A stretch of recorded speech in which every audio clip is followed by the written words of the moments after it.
Au nom du Père et du Fils et du Saint-Esprit, la grâce de Jésus-Christ notre Seigneur, l'amour de Dieu le Père et la communion de l'Esprit Saint soient toujours avec vous. Oui, venez, divin Messie, avec les auditeurs de Radio Notre-Dame, les téléspectateurs de KTO Télévision, nous attendons, nous avons hâte d'accueillir le Messie, qu'il vienne nous sauver. Frères et sœurs, nous voilà pour notre dernière étape, notre dernière ligne droite avant la fête de Noël. Demandons la grâce d'entrer dans cette attente vigilante, préparant non seulement l'extérieur, mais plus authentiquement l'intérieur de nous-mêmes, préparant nos cœurs à la venue du Seigneur, renouvelant toutes choses. Mettons-nous en sa présence au début de cette messe et accueillons avec confiance sa miséricorde qui nous relève. Quelques instants en silence, prions.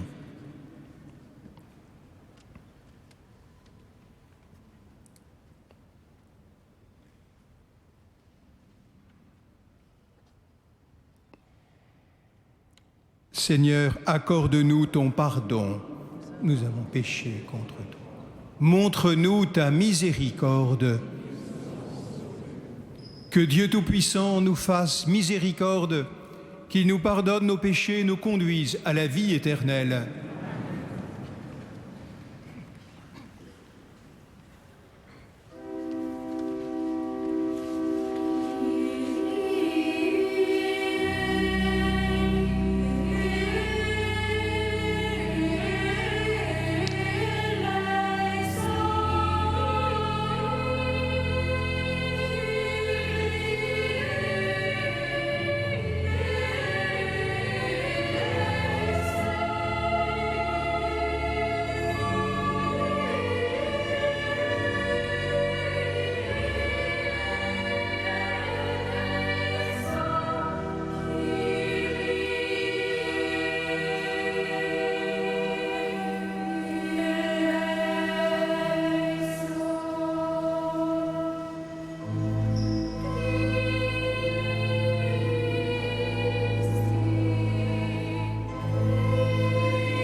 Unissons nos prières.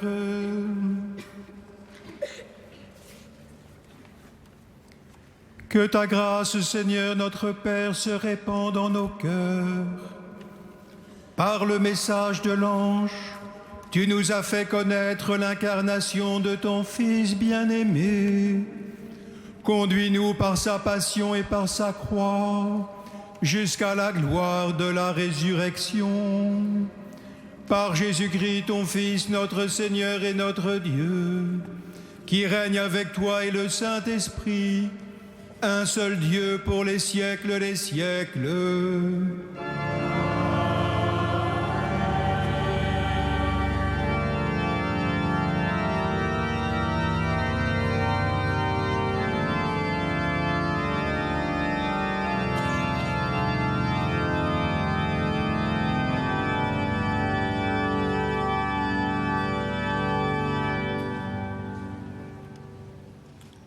Lecture du livre du prophète Michée. Ainsi parle le Seigneur. Toi, Bethléem Ephrata, le plus petit des clans de Juda, c'est de toi que sortira pour moi celui qui doit gouverner Israël. Ses origines remontent aux temps anciens, aux jours d'autrefois.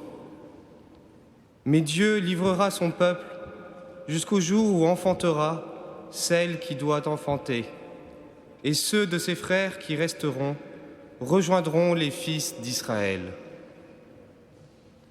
Il se dressera et il sera leur berger par la puissance du Seigneur, par la majesté du nom du Seigneur, son Dieu.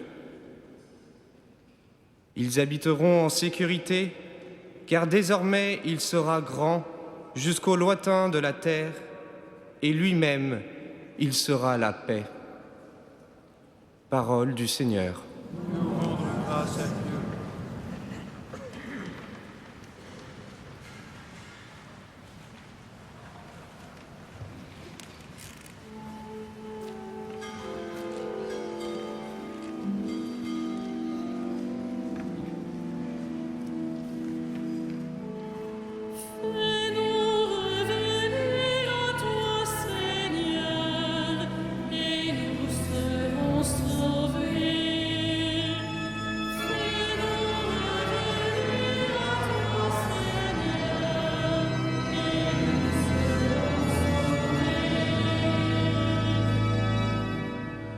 Berger d'Israël, écoute, resplendis au-dessus des kéroubim, réveille ta vaillance et viens nous sauver.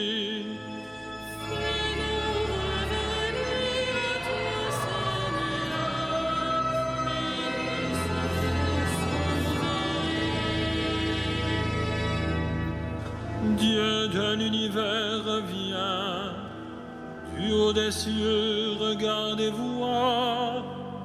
Visite cette vigne, protège-la, celle qu'a plantée ta main puissante.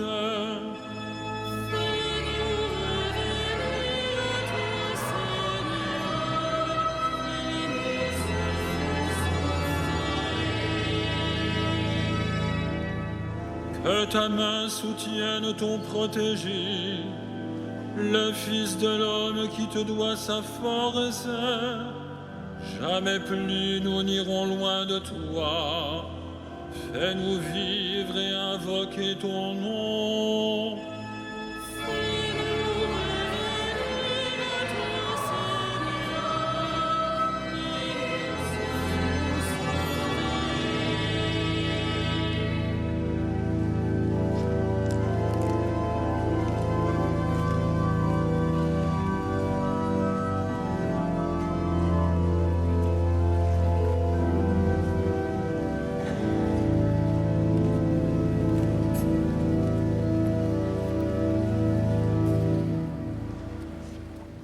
Lecture de la lettre aux Hébreux.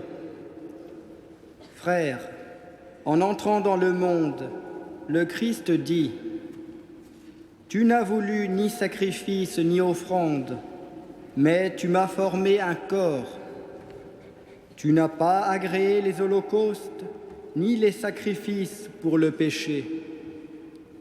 Alors j'ai dit, me voici, je suis venu, mon Dieu, pour faire ta volonté, ainsi qu'il est écrit de moi dans le livre. Le Christ commence donc par dire, tu n'as pas voulu ni agréer les sacrifices et les offrandes, les holocaustes et les sacrifices pour le péché, ceux que la loi prescrit d'offrir. Puis il déclare, « Me voici, je suis venu pour faire ta volonté. » Ainsi, il supprime le premier état de choses pour établir le second. Et c'est grâce à cette volonté que nous sommes sanctifiés, par l'offrande que Jésus-Christ a faite de son corps, une fois pour toutes. Parole du Seigneur.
Du Seigneur, que tout m'advienne selon ta parole.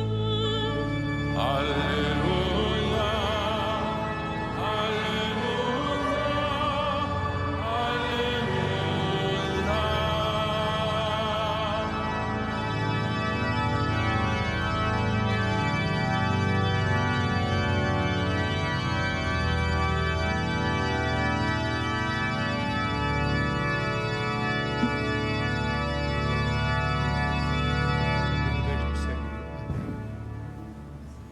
Le Seigneur soit avec vous.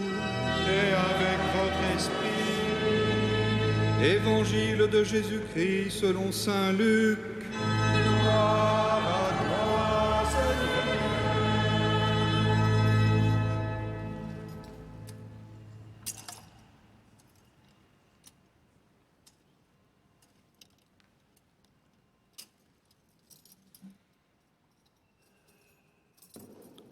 En ces jours-là, Marie se mit en route et se rendit avec empressement vers la région montagneuse, dans une ville de Judée.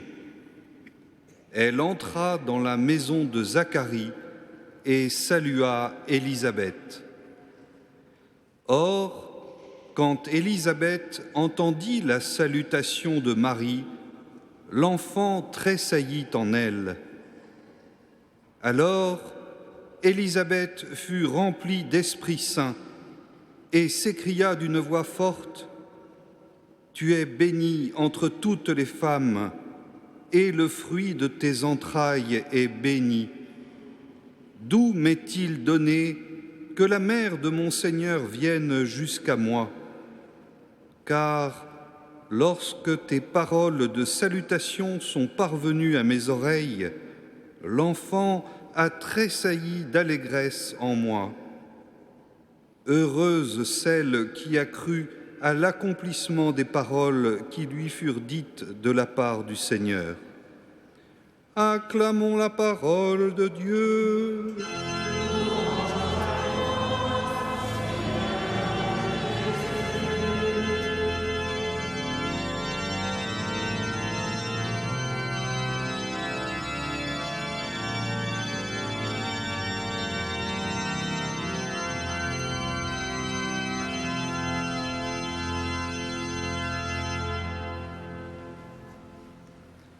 Frères et sœurs, voilà qu'à quelques jours de Noël, après avoir entendu la magnifique prophétie de Michée concernant Bethléem,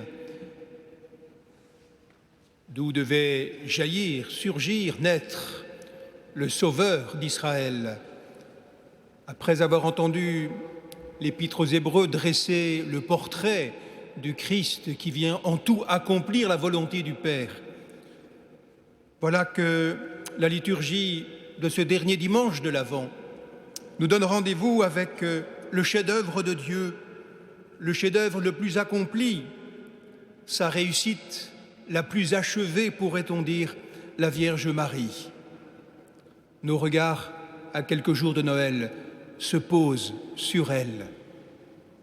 Marie qui vient de prononcer le oui le plus amoureux qui ait pu exister, le oui prononcé au nom de son peuple et au nom de toute l'humanité, toute transparente qu'elle est à la grâce et à la miséricorde. Marie sait que ce Dieu vivant qui est en elle n'est pas venu pour elle, du moins pas pour elle seule. Il est venu pour nous, par elle. Si bien que même avant sa naissance, alors qu'il commence à palpiter en elle, elle s'empresse de le porter, de le donner. Elle donne celui qui vient de lui être donné.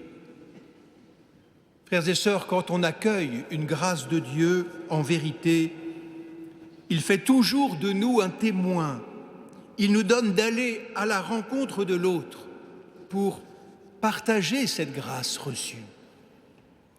Et voilà aujourd'hui la visite inouïe de ces deux mères qui ne l'avaient pas prévu, de ces deux fécondités inattendues, celle d'Élisabeth qui est trop âgée et stérile, et celle de Marie qui ne vit pas encore avec Joseph, car rien n'est impossible à Dieu. À nous aussi de ne jamais l'oublier. Rien n'est impossible à Dieu. Et Marie vient donner celui qu'elle porte. Toute la douce Vierge Marie, pourrait-on dire, est là.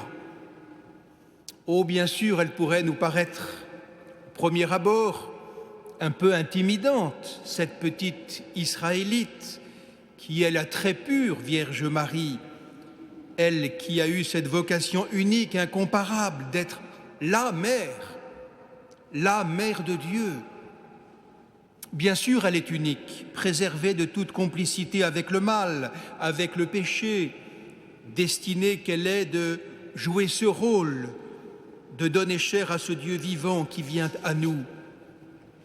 Mais la Vierge Marie tient toute son importance de ce fait qu'elle est porte-Christ, qu'elle est la nouvelle arche d'alliance, qu'elle est tabernacle du Très-Haut et qu'elle donne celui qu'elle a reçu.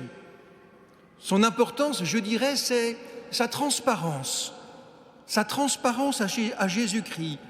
Elle semble toujours nous dire « Ne me regardez pas moi seulement, regardez-le, lui, celui que je vous donne, celui que je vous porte.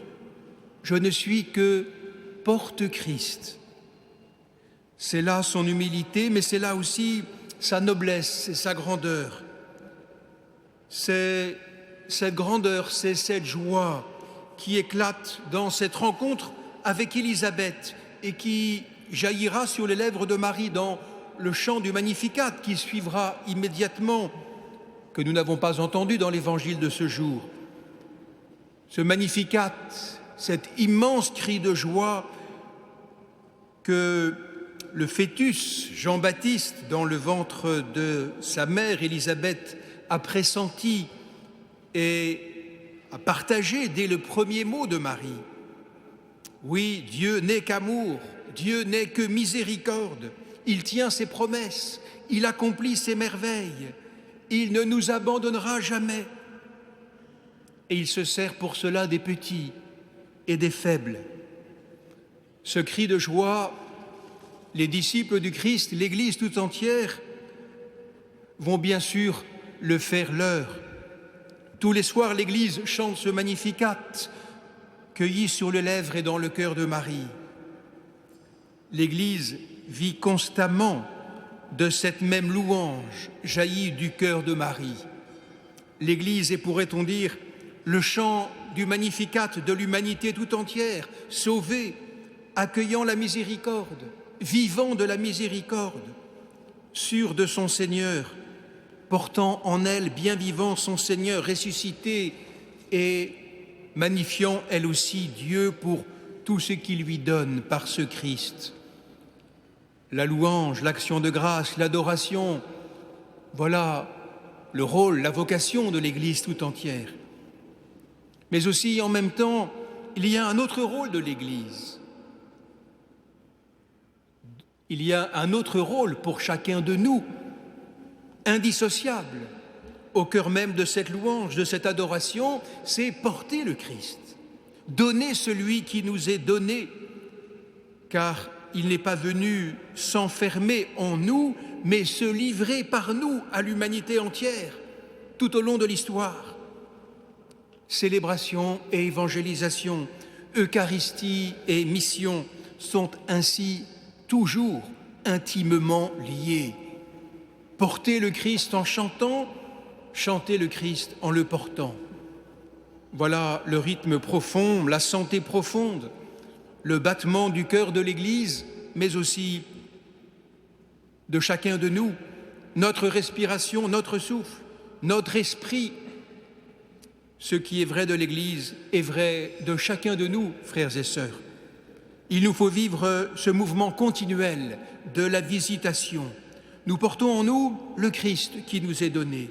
Nous avons à le célébrer, à le chanter, à faire retentir dans l'intime de notre cœur cette joie continuelle de l'adoration, de l'action de grâce, de la louange, de la célébration sur l'autel, comme sur l'autel de notre cœur.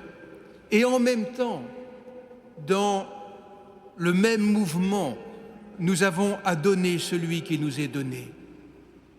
Est-ce que nous avons vraiment et assez conscience de ce qui nous est ainsi donné ici, lorsque nous participons à l'Eucharistie, à chaque fois que nous recevons le corps du Christ, que nous écoutons sa parole? Eh bien, ce qui vous est donné là, vous devez le donner. Ce qui vous est donné là vous met en dette vis-à-vis des autres. Nous devons aux autres Jésus-Christ. Oh non, rassurez-vous, pas en faisant des actions extraordinaires qui dépasseraient nos forces, souvent sans même prêcher, sans déclamer, mais en étant surtout celle que nous devons être, sel et lumière, habités par lui, qui palpite en nous, en étant nous-mêmes en cette année jubilaire, signe contagieux de la miséricorde du Père. Voilà notre respiration profonde, voilà le battement de notre cœur, voilà le secret de notre joie. Un Dieu qui nous habite et qui, nous habitant, se donne à nous, aux autres, sur fond de célébration, de joie, de louange, d'action de grâce. Voilà, frères et sœurs, notre vocation profonde que nous recevons à nouveau à quelques jours de Noël. Il ne s'agit pas de faire autre chose que ce que vous faites. Il s'agit de faire autrement, peut-être toujours mieux, les mêmes choses. Il s'agit de laisser transparaître en nous ce Dieu qui est vivant, qui s'annonce à nous et qui visite par nous les autres. Oui, la joie de Dieu nous fait sortir de nous-mêmes constamment pour, comme Marie, la porter aux autres afin qu'il y ait une contagion qui atteigne le monde entier. Nous pressentons bien, frères et sœurs, que pour nombre de nos contemporains qui sont inquiets, apeurés peut-être en ces temps, blessés, seule cette annonce du Prince de la paix qui vient sauver, qui vient aimer chacun de nous, peut leur donner en vérité la sérénité profonde et la joie qui demeure. C'est le sens de la mission que les séminaristes de Paris vont vivre pendant 3 jours autour de cette cathédrale. Je vais les bénir tout à l'heure et les envoyer à la fin de cette messe en mission. Mais pour chacun de nous, frères et sœurs, aussi puisse cette Eucharistie à quelques jours de Noël nous aider à ne pas manquer non plus ces innombrables, ces inlassables visitations qui nous sollicitent chaque jour pour notre joie et pour la joie du monde entier. Amen.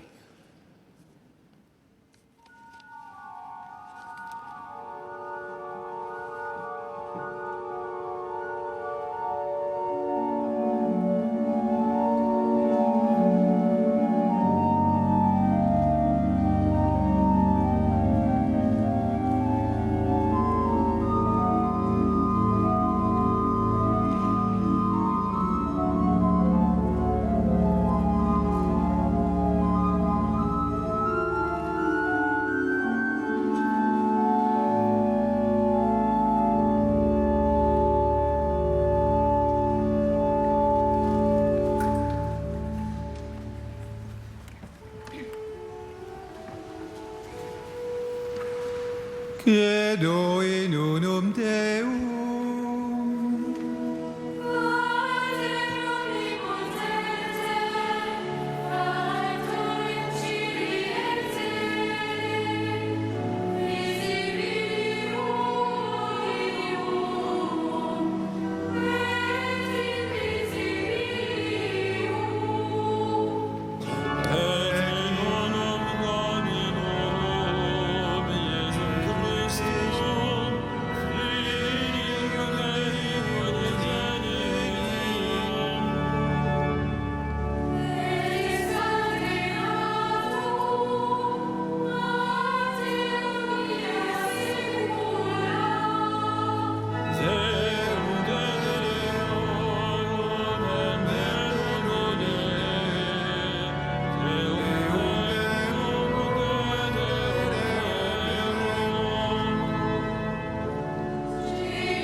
Prions ensemble au moment d'offrir le sacrifice de toute l'Église.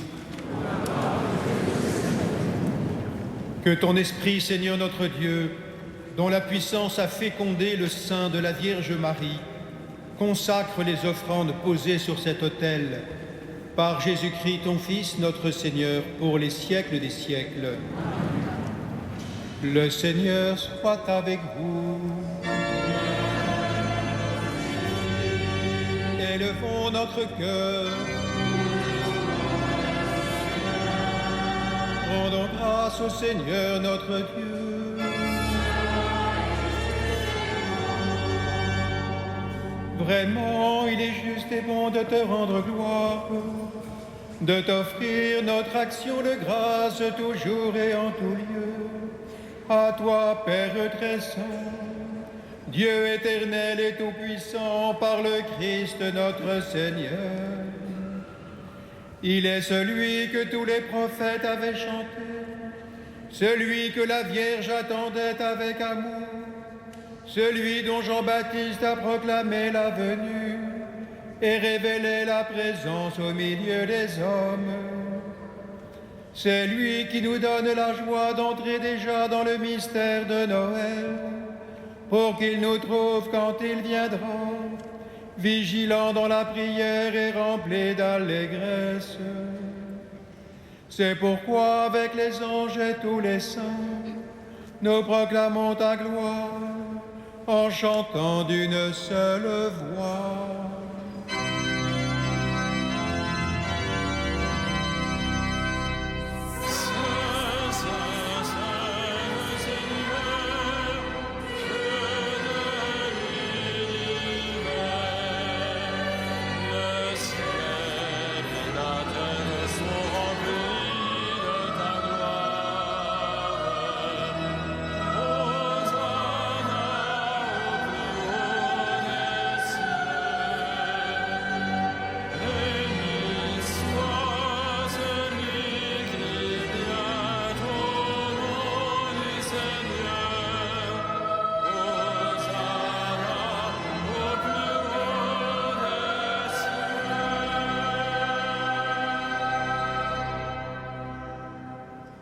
Toi qui es vraiment saint, toi qui es la source de toute sainteté, nous voici rassemblés devant toi et dans la communion de toute l'Église.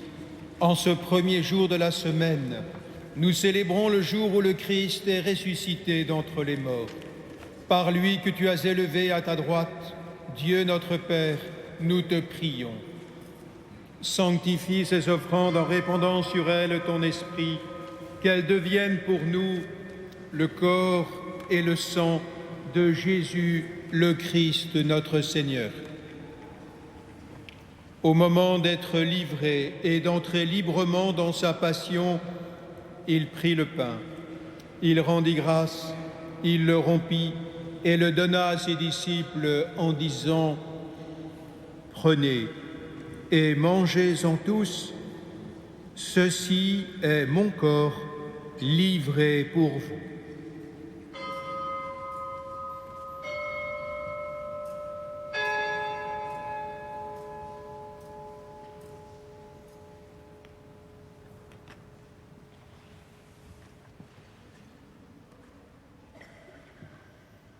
De même, à la fin du repas, il prit la coupe.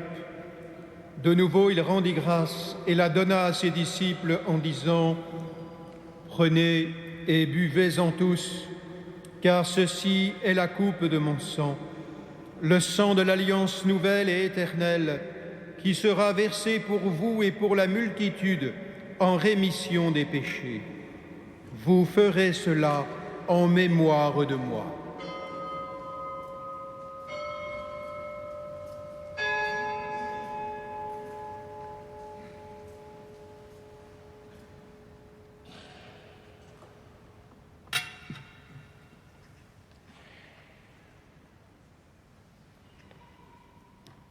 Proclamons le mystère de la foi.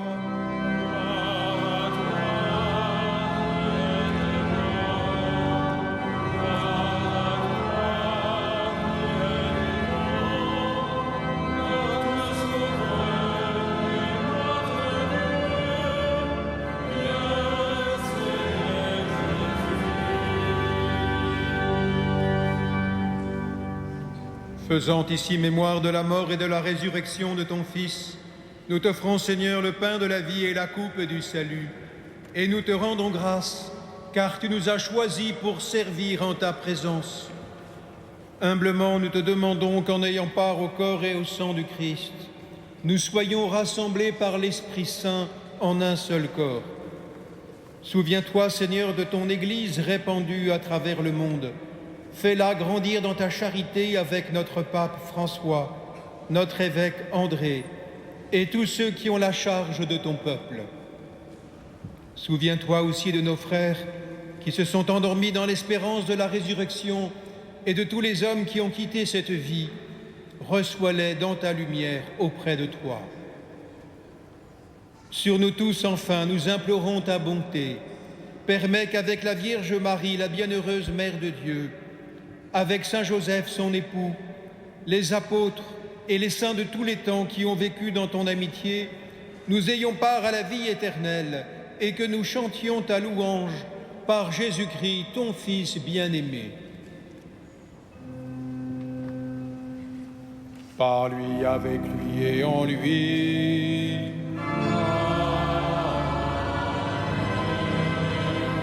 À toi, Dieu le Père Tout-Puissant, dans l'unité du Saint-Esprit.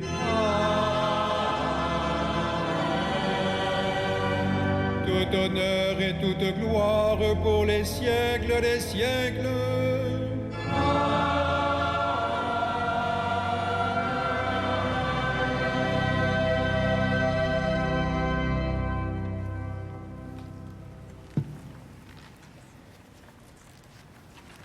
Me voici, ô Père, pour faire ta volonté.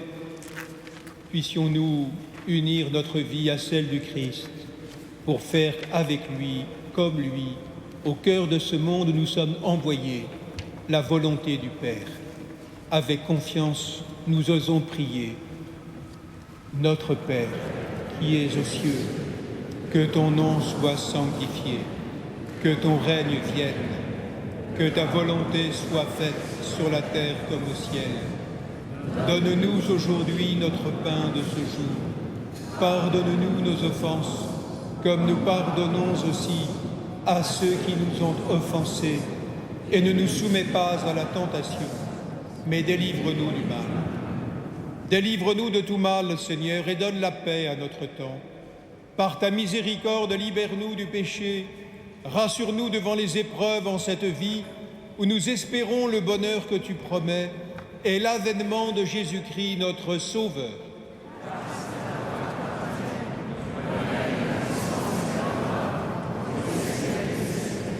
Seigneur Jésus-Christ, tu as dit à tes apôtres, « Je vous laisse la paix, je vous donne ma paix.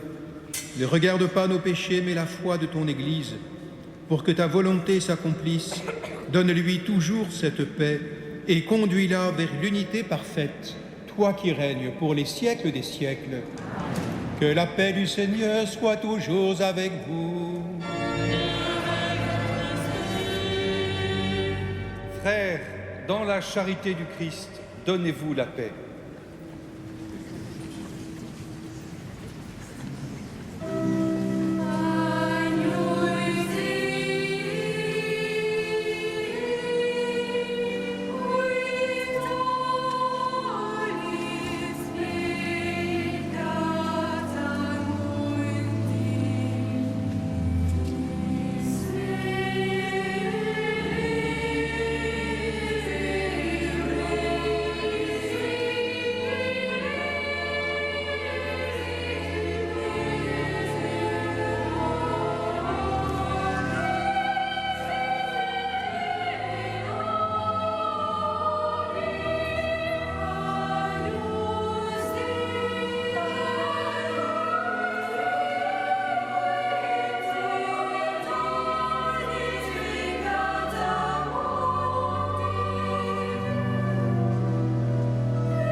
Heureux les invités au festin des noces de l'agneau.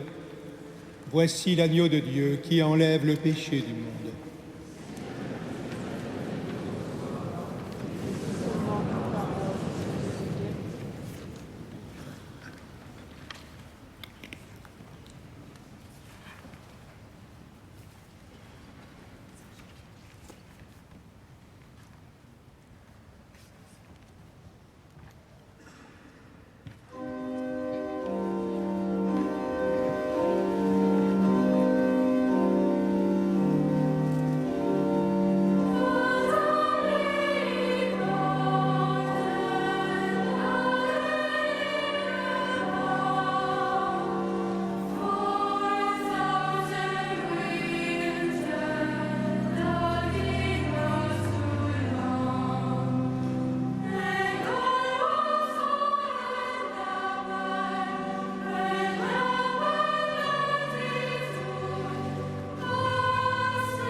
Frères et sœurs, bonsoir.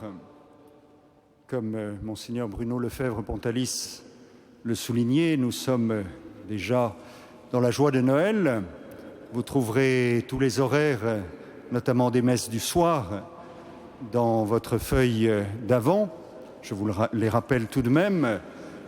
Le 24 au soir, 16h30, 18h, 20h, puis minuit, précédé de la veillée de Noël à 23h. Pour le jour du 25, ce sont les horaires habituels du dimanche. Pour nous préparer à cette grande fête de Noël encore, d'une part, nous avons deux concerts, l'un demain soir à 20h30, notre traditionnel concert de Noël. Par ailleurs, le lendemain, mardi 22, c'est bien ça, mardi 22, c'est un concert à l'heure polonaise avec les chanteurs qui nous viennent de la ville de Poznań. Pour ces deux concerts, si ce n'est pas encore fait, vous trouverez les billets à l'accueil aux heures d'ouverture entre 9h30 et 18h. Toujours pour se préparer à Noël, peut-être de manière encore plus spirituelle, nous allons avoir la chance d'avoir pendant 3 jours les séminaristes de Paris et leurs formateurs qui vont animer une mission autour de la cathédrale, et notamment les prêtres formateurs du séminaire se mettent à notre disposition pour l'accueil et les confessions, sans discontinuer, de 10h à 19h. Donc si vous pensez recevoir le sacrement du pardon pour Noël, n'attendez pas le 24 au soir à 18h30, venez lundi, mardi, mercredi, y compris à l'heure du déjeuner. Exceptionnellement, 3 confesseurs seront en permanence à votre disposition. Je vous rappelle que nous venons de rentrer dans le jubilé de la miséricorde. C'est une excellente manière de commencer le jubilé que de demander le pardon de Dieu. Eh bien, écoutez, voilà, je crois que j'ai terminé pour cette préparation à Noël. Je voudrais juste ajouter une chose, et notamment au nom de Monseigneur Jacquin. Merci beaucoup à tous ceux qui ont généreusement versé leur denier de l'Église pour 2015. Pour ceux qui n'y ont pas encore songé, il n'est pas encore trop tard, notamment pour bénéficier des avantages fiscaux avant le 31 décembre. Nous savons que vous êtes très sollicités de tous les côtés. Je me permets juste de souligner qu'avec les événements tragiques que nous avons connus, la cathédrale a pâti de ce fait, y compris d'un point de vue budgétaire. Donc, si vous pouvez encore faire un geste, notamment pour le denier de l'Église, il sera le bienvenu. Vous pouvez déposer votre offrande du denier de l'Église sous enveloppe à l'accueil ou bien l'envoyer par voie postale à Cathédrale Notre-Dame, 6 place du Parvis Notre-Dame, 75 004 Paris. Merci beaucoup et nous poursuivons notre prière avec Monseigneur Bruno Lefebvre-Pontalis et tous ceux qui l'accompagnent, que ce soit sacerdotalement ou que ce soit musicalement. Encore et toujours, prions le Seigneur.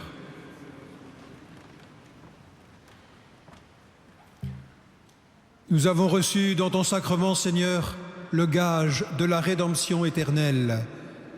Accorde-nous une ferveur qui grandisse à l'approche de Noël, pour bien fêter la naissance de ton Fils, lui qui règne avec toi et le Saint-Esprit, maintenant et pour les siècles des siècles. Le Seigneur soit avec vous. Que Dieu Tout-Puissant vous bénisse, le Père, le Fils et le Saint-Esprit. Allez dans la paix du Christ. Nous rendons grâce à Dieu.